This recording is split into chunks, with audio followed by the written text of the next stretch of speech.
La République de Côte d'Ivoire repose sur trois pouvoirs, le pouvoir exécutif, le pouvoir législatif et le pouvoir judiciaire. Le pouvoir judiciaire est composé des magistrats, des avocats et des auxiliaires de justice. Leur mission est de rendre le droit à chacun et de faire respecter les lois en vigueur. Cependant, force est de constater que le fonctionnement de la justice en Côte d'Ivoire n'est pas connu de tous. Je suis un peu mal placé pour vous parler vraiment de la justice parce que je ne sais pas exactement comment fonctionne le milieu de la justice. Certains documents administratifs sont délivrés par les tribunaux, entre autres le casier judiciaire, le certificat de nationalité et le registre de commerce. Mais les délais ne sont pas toujours respectés selon les usagers. Quand tu viens déposer tes documents, le délai qu'on te donne, ce n'est pas respecté. Voilà, je suis venu déposer un casier judiciaire. On m'a donné 2 jours pour tirer, je suis arrivé, je n'ai pas reçu le casier. Pour ceux qui ont moins de chance, leurs documents disparaissent sans laisser de traces. Il a fouillé tout à l'heure dans les... Non, il n'a pas fouillé, parce que là où il faut fouiller, là, il ne peut pas trouver le dossier là-bas.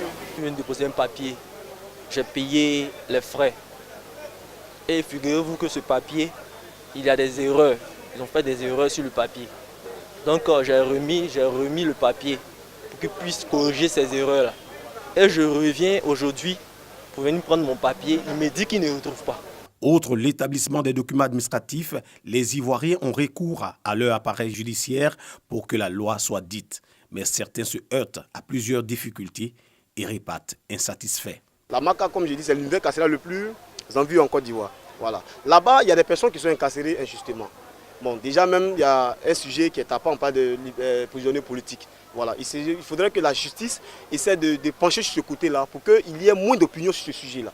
Si aujourd'hui le justiciable parle de prisonniers politiques, c'est parce qu'il y a plusieurs faits qui militent en cette faveur-là. Donc la justice doit s'auto-saisir pour prendre des décisions fiables afin que le justiciable soit vraiment rassuré de sa justice. Ce qui emmène des personnes à ne pas croire en la justice de leur pays. La justice ivoirienne est corrompue. Je suis convaincu que tout comme toutes les personnes qui vivent sur le territoire ivoirien, qui travaillent, qui sont à quelque niveau que ce soit, parmi eux il y a des corrompus.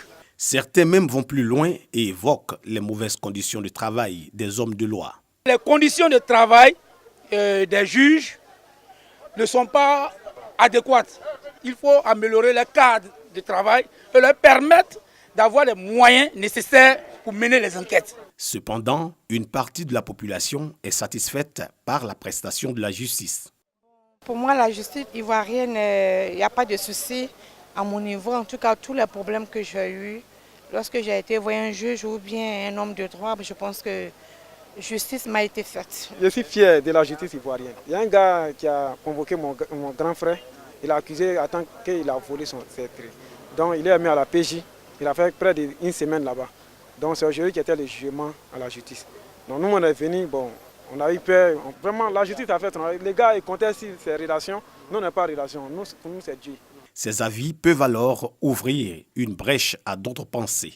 Comme un philosophe, ce dernier a sa vision des choses. Il va au-delà de la justice humaine et affirme. Pour moi, c'est Dieu qui est le vrai juge. Dans la Bible, c'est écrit qu'il ne faut pas juger l'être humain.